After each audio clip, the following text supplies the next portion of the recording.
કે દીકરાઓ પહેલું તો માતાનું થવું હોય ને, પેલા તો તમારું કામ થવાનું હોય ને, અને એમ જોડે કામ કરાવવું હોય ને, તમારી મનની કોઈ ઈચ્છા હોય, કોઈ કામના હોય, માતાજી જોડે પૂરી કરાવી હોય ને, તો પેલા એ માતાજીનું બનવું.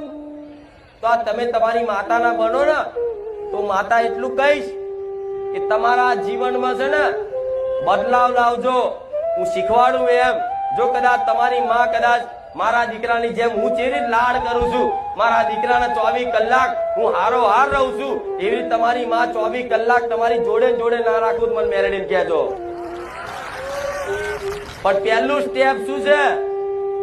માતાના શરણમાં જવાનું પહેલું સ્ટેપ શું છે? તમારી આ જીભ છે ને એ અત્યાર સુધી મોસ મટન ખાઈને અભડાઈ હોય ને, તો તમે હિન્દુ છો ગોડા, તમને આ ખપા, તમને આ પોહાય.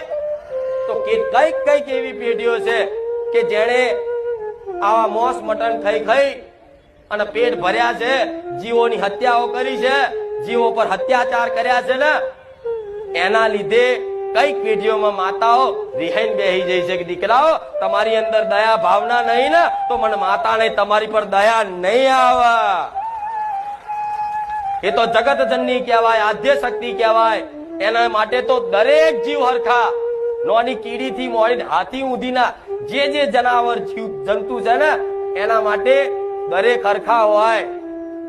પણ આજે દીવાબત્તી ખૂબ કરે, ભક્તિ ખૂબ કરે, મોડવા કરે, જાત જાતના નિવેજો બધું આલે, પણ ઘરમાં કદાચ જેના રસોડે આ મોસ નો ટુકડો પડ્યો છે ને, એને સમજી લો એના ઘરમાં દરિદ્રતા, બીમારી, કકરાટ, કંકાસ, લક્ષ્મી તો ટક જ નહીં, આવન જતી રે, આવન જતી રે, આવન જતી રે.